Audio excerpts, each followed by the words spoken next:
जय श्री कृष्ण सम। आप सभी का मेरे चैनल पर स्वागत है। आइए सुनते हैं वैशाख मास महात्म्य अध्याय 3। जो मनुष्य वैशाख मास में ब्राह्मण को सुंदर चारपाई का दान करता है और उस पर सोए हुए ब्राह्मण को हवा करता है तो संपूर्ण धर्मों के साधन से उसका शरीर निरोग रहता है। वह योग्यों से भी दुर्लभ मोक्ष पद को प्राप्त करता है। उसके पाप ऐसे ही जल जाते हैं जैसे अग्नि के स्पर्श से कपूर। उस पलंग पर ब्राह्मण के सोने से जीवन भर के जाने अनजाने पाप नाश हो जाते हैं। वह इस जन्म में सुखों को भोगता है, उनके कुल की भी वृद्धि होती है, यश और धैर्य मिलता है। जो वैशाख मास में ब्राह्मण को सुंदर तकिया दान करता है उसके सभी पाप नष्ट हो जाते हैं।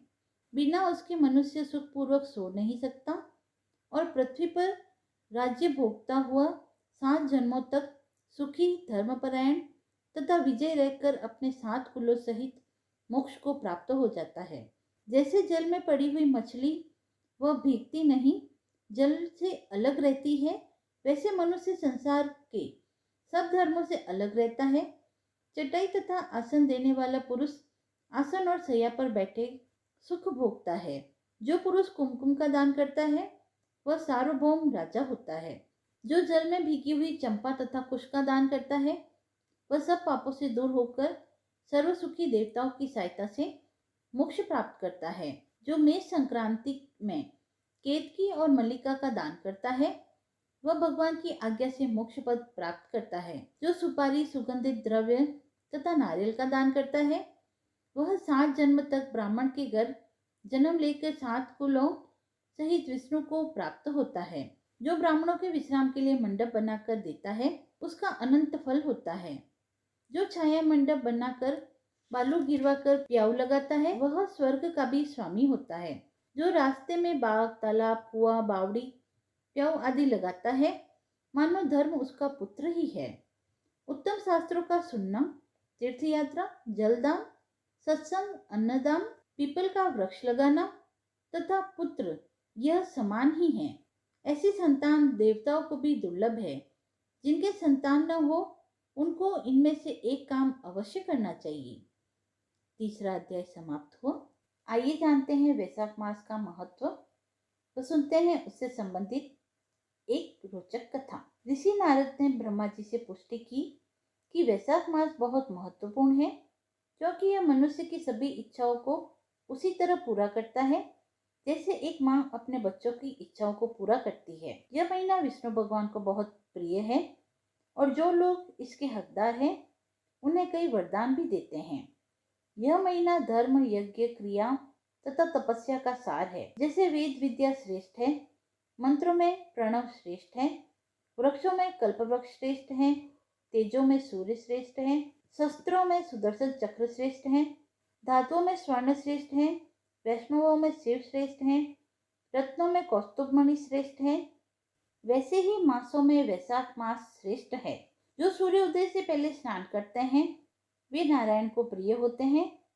वैशाख के समय सत्य के समान कोई युग नहीं है, जल के समान कोई दान नहीं है, खेती के समान कोई समृद्धि नहीं है, उपवास के समान कोई तपस्या नहीं है, दान के समान कोई सुख नहीं है, दया और क्षमा के समान कोई पुण्य नहीं है, स्वास्थ्य के समान कोई श्रेष्ठता नहीं है और सबसे बढ़कर विष्णु के समान कोई भगवान नहीं है। वैशाख मास में जलदान का विशेष महत्व है क्योंकि जो लोग समृद्धि चाहते हैं उन्हें जल उपलब्ध कराने के लिए उपाय करने चाहिए। यात्रियों के लिए सड़क किनारे प्याऊ बनवानी चाहिए। छाया के लिए वृक्ष लगाने, लोगों को छाते, जूते और पंखे उपलब्ध कराना, अन्नदान तथा मध्याह्न भोजन तथा विशेष रूप से यात्रियों के लिए विश्राम गृहों में निःशुल्क आवास तथा अन्य सुविधाएं उपलब्ध कराना बहुत बड़ा पुण्य कार्य है।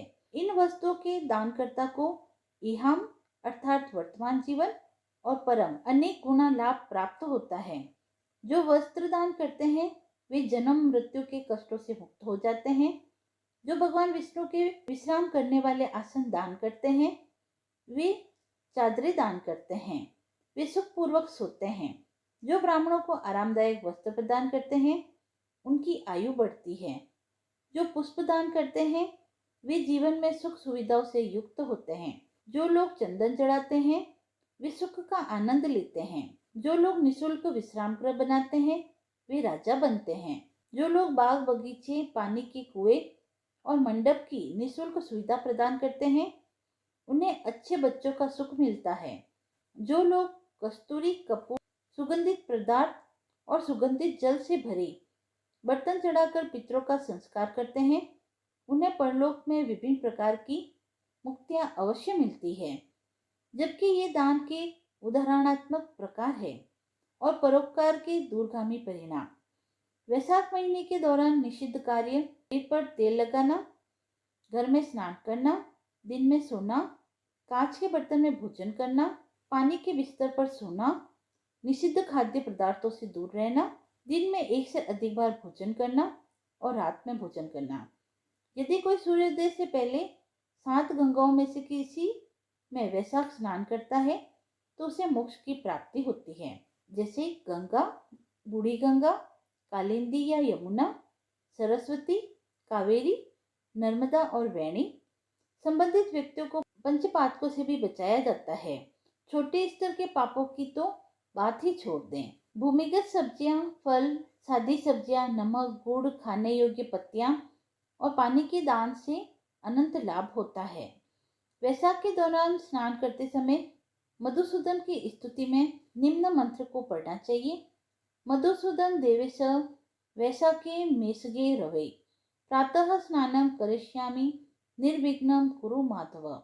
अर्थात, हे मधुसूदन देवेश्वर माधव, मैं सुबह सुबह वैशाख महीने का स्नान कर रहा हूँ जब सूर्यदेव मेष राशि में स्थित है।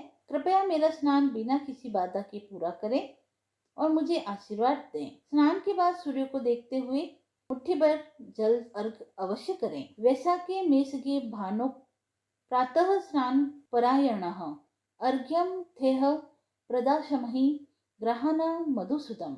हे वैशाख की सुबह सूर्य के मेष राशि में होने पर औपचारिक रूप से अर्घ दे रहा हूँ, कृपया इसे स्वीकार करें मधुसूदन।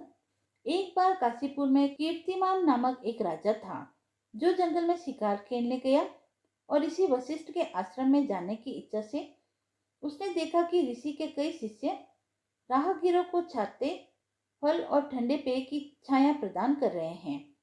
वे सामान्य मनुष्य और उनके जैसे राजाओं के प्रति उदासीन थे और उन्होंने पूछा कि वे सेवा क्यों कर रहे हैं। उन्होंने कोई जवाब नहीं दिया।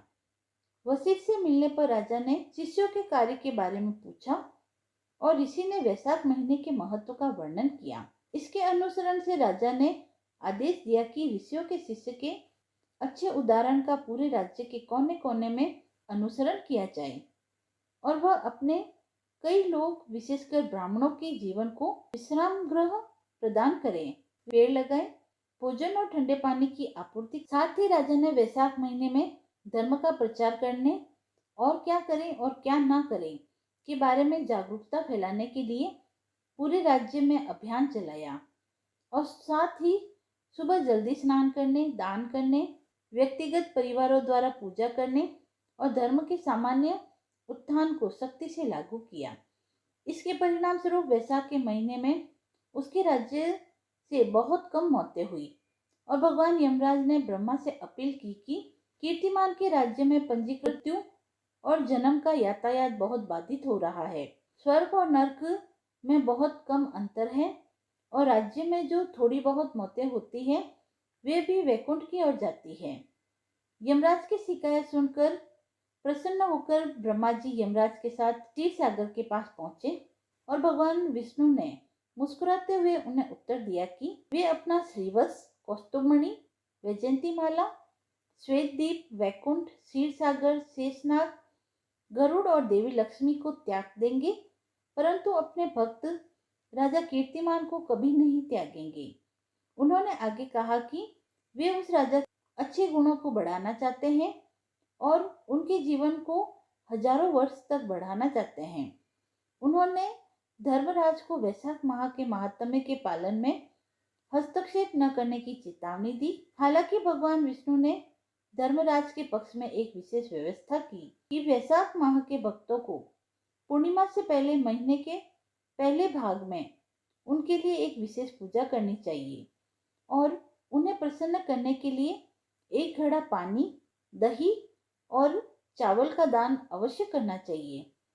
विशेष पूजा के बाद ही पितरों, गुरु और भगवान विष्णु की पूजा करनी चाहिए। ब्राह्मणों को ठंडा जल, दही, अन्न, फल, पान, मेवा तथा दक्षिणा के साथ तांबे का बर्तन और महाविष्णु की मूर्ति दान करनी चाहिए। कथा समाप्त हुई। यदि आपको यह पसंद आई हो तो आप मेरे चैनल को लाइक, शेयर एंड सब्सक्राइब करें। धन्यवाद।